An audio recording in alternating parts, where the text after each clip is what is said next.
नमस्कार, आप देख रहे हैं खबर बिहार। आपके साथ मैं हूं अलीम अतहर। बुलेटिन में खबरों की शुरुआत करते हैं। मुकामा के नौरंगा जलालपुर गांव में पूर्व विधायक अनंत सिंह और सोनू मोनू गैंग के बीच गोलीबारी में कल रात तक 4 एफआईआर दर्ज हो चुके हैं।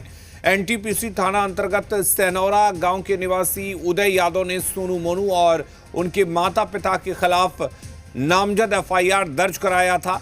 ये उदय वही है जो सबसे पहले अनंत सिंह के कहने पर उसे बुलाने उनके घर पर गए हुए थे और इसी दौरान गोलीबारी में उनके गर्दन में गोली लगी थी और वो पटना में अपना इलाज करा रहे थे।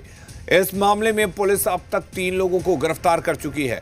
सोनू मोनू गैंग के सरगना सोनू के अलावा अनंत सिंह और उनके एक समर्थक रोशन कुमार को भी गिरफ्तार किया गया है। सभी को 14 दिनों की न्यायिक हिरासत में जेल भेज दिया गया है। अनंत सिंह और उनके समर्थक रोशन कुमार को बेऊर जेल और सोनू कुमार को फुलवारी शरीफ जेल भेजा गया है।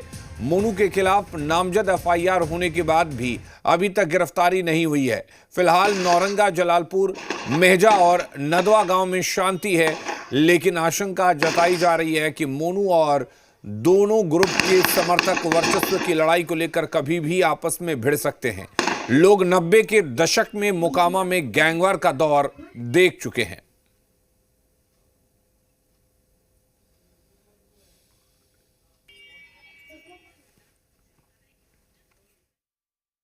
मोकामा के पूर्व विधायक अनंत सिंह और सोनू मोनू गैंग के बीच हुई गोलीबारी के बाद कल चौथा एफआईआर दर्ज किया गया है। अनंत सिंह के एक समर्थक उदय यादव, जिनके गर्दन में गोली लगी थी और वो पटना में रेफर किए गए थे, ने चौथा एफआईआर सोनू मोनू उनके माता पिता के खिलाफ नामजद एफआईआर दर्ज किया है।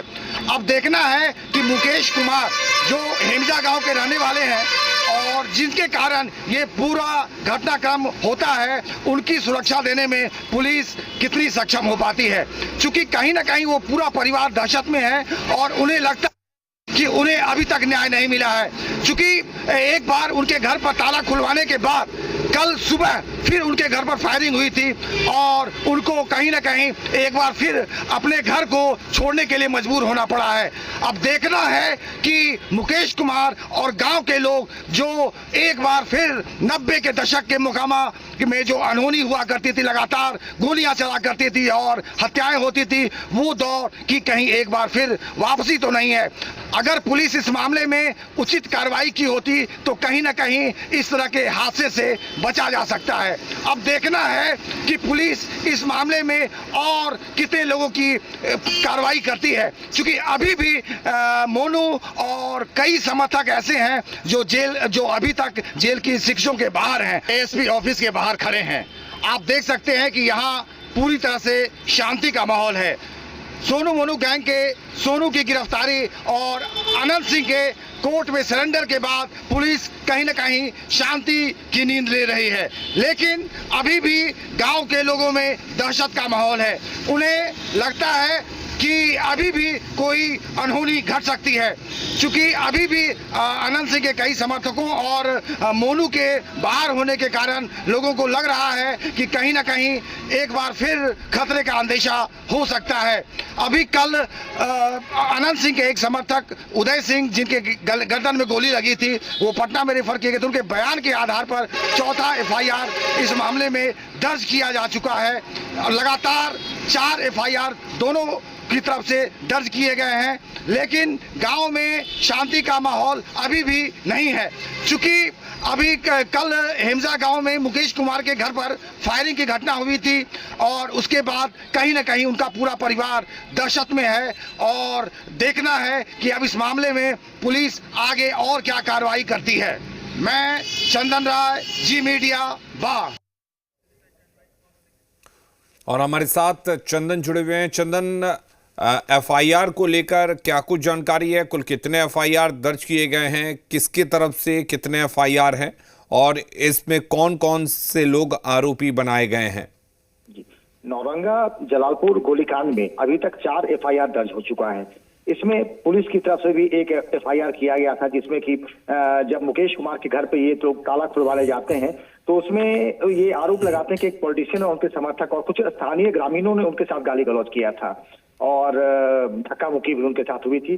तो एक पक्ष इसमें पुलिस भी है, दूसरे सोनू मोनू के माता पिता की तरफ से भी चूंकि उनके घर पे फायरिंग की गई थी और आम साइट के तहत उस मामले में मामला दर्ज किया गया है। तीसरा एफआईआर मुकेश जो इस मामले के पूरे सेंटर के पॉइंट हैं और उन्हीं के घर में ताला खुलवाने को लेकर हिंजा गांव में रहते हैं, वो पूरा घटनाक्रम होता है।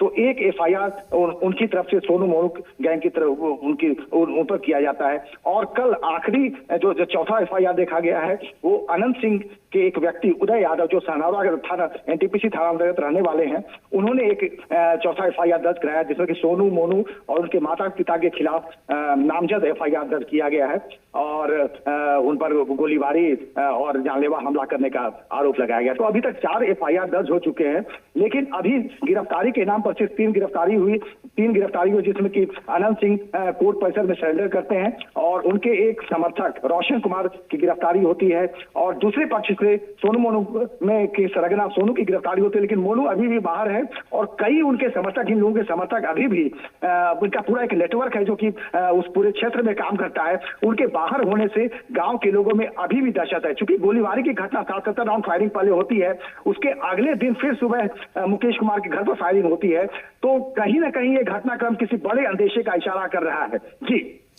बिल्कुल, एक बड़े घटना की ओर इशारा कर रहा है। अब सवाल ये है कि मोनू की गिरफ्तारी को लेकर पुलिस क्या कुछ कह रही है, क्योंकि अनंत सिंह जो हैं वो जेल में है, सोनू जेल में है और जाहिर सी बात है कि वर्चस्व की ये जो लड़ाई शुरू हुई है एक बड़े गैंगवार की तरफ जा रही है और लोग ये कह भी रहे हैं कि ऐसा ना हो कि मुकामा 90 के दशक का मुकामा बन जाए। ये 26 जनवरी का ये प्रोग्राम होने वाला है और उसके बाद विपक्ष की तरफ से भी इतना सरकार पर हमला किया गया था, इसके कारण कल पुलिस पूरी तरह से हरकत में आती हुई दिखती है और अभी भी मोनू के बाहर होने से और उनके लोगों के बाहर होने से मुकेश कुमार अभी भी दहशत में हैं। उन्होंने तो कई बार कहा कि मुझे जो कि इतना खतरा है कि लगता है कि घर बार यहाँ बेचकर हम लोग किसी और दूसरे शहर में जाकर के वहां बच जाए। और आसपास के लोग भी काफी आतंकित हैं, क्योंकि एक भी व्यक्ति अगर बाहर रहता है और ये बहुत गरीब व्यक्ति हैं जिनको कि पुलिस आज तक एक सिक्योरिटी गार्ड तक उनको सुरक्षा नहीं दे पाई है, तो हमेशा उनकी जान को खतरा वहां बना रहेगा। जी चलिए, बहुत शुक्रिया तमाम जानकारी देने के लिए चंदन।